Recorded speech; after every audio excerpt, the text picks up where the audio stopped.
veteránů, všech účastníků.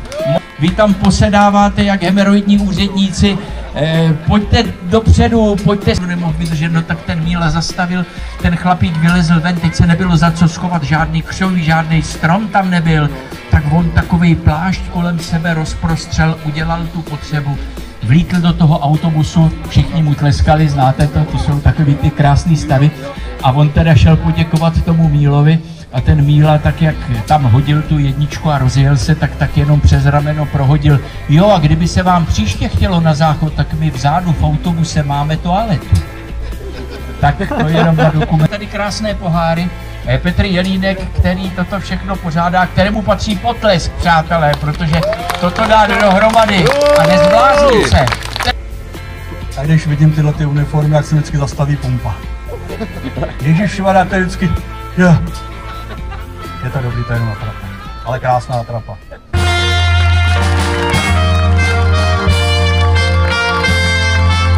Kde jste to sehnal? Po tatínkovi, po pradědečkovi? Je to nově ušité. Nově ušité. A co to je za dobu? Jenom nám... Je to prvorepubliková armáda. Důstojník prvorepublikové armády Československé. Tak na prvním místě v traktorech se umístilo číslo 2.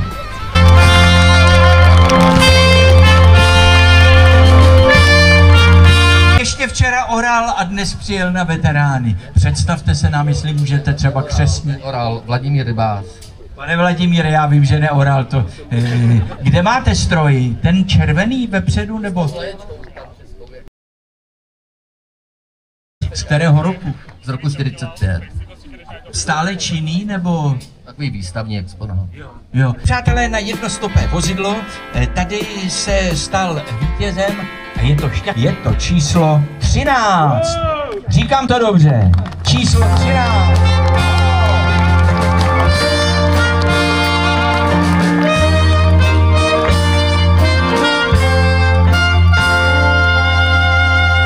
To je on, jednostopý. Jednostopý moped. A jak jsem vrátil, jednostopý moped. Z kterého je roku? 60 něco. Oni jsme to byl někde ze smetiště. Jo, takhle. A vy jste přesně, abyste lehával pod peřinou s manželkou, jste lehával pod mopedem. Jo, určitě. Co jste to dodali, že to lepší? Jo. Ježíš, to je frajer, ty vám. Jak dá se třeba vypočítat, kolik hodin jste věnoval tomu, aby z toho smetiště mohl přijet ten moped sem do Doxa? Jo, 7 hodin denně. Kolik let?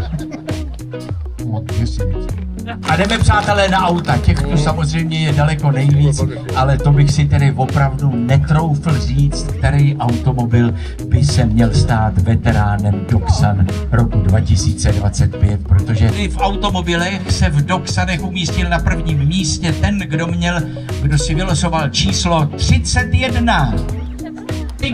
Patrik Wolf. Už jede. Jo, to je ovšem, ano, on je klasik. Přijede.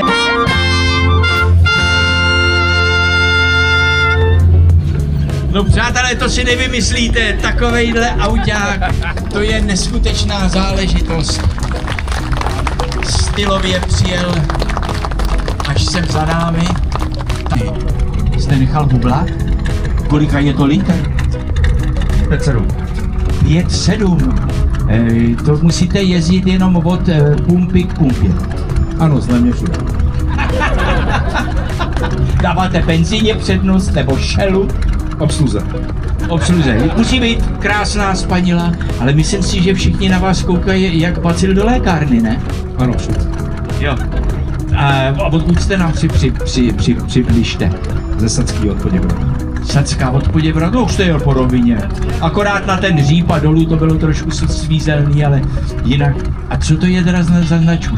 Chevrolet, říkám to dobře? Ano, jedná se o Chevrolet Apache 3200 z roku 57. Rok 57, tak mě bylo 5 let. No a už jezdili takovýhle fantastické autáky. No, přeberte pohár, já myslím, že se dostává do těch nejsprávnějších rukou a že to mě opravdu pilně pracujete. Tak to byl pan Wolf 1957.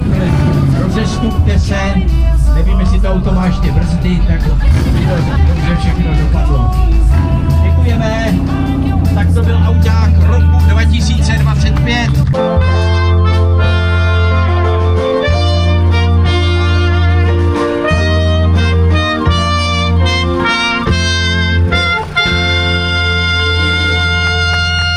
Přátelé, tak tady krása střídá nádheru.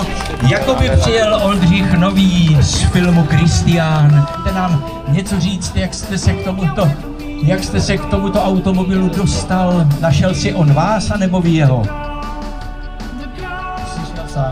Pane Novotný, my vám gratulujeme, my vám děkujeme. Děkujeme samozřejmě všem vám, kteří jste přijeli.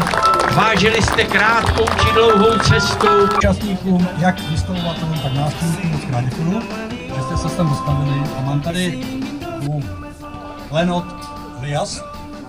A chtěl jsem se zeptat tady pana majitele, jak k němu přišel a jak k tomu má vztah. Dobré odpoledne, jmenuji se Tomáš Pour a jsem teda majitelem prvního kamionu, který jel Dakar. Jel v roce 85 a jel s tím pan Moskal, pan Joklík a pan Pencil. Skončili na 13. místě. Ale historie toho kamionu je trošku pohnutá, protože to auto v jeho skončilo rozebraný.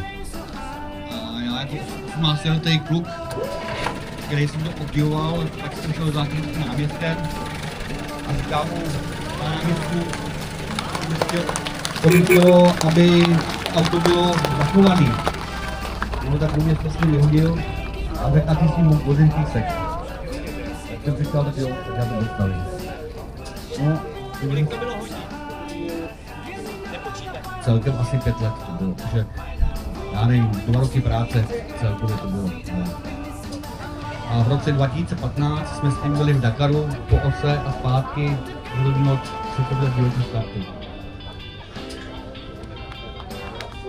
Já myslím, že před váma jenom sklonit, kleknout, protože to je neuvěřitelný, co jste udělal a dál se o tento skvost budete starat? Samozřejmě, je to moje srdíčko. Je to vidět, že proto máte úplně neuvěřitelný cit. Tak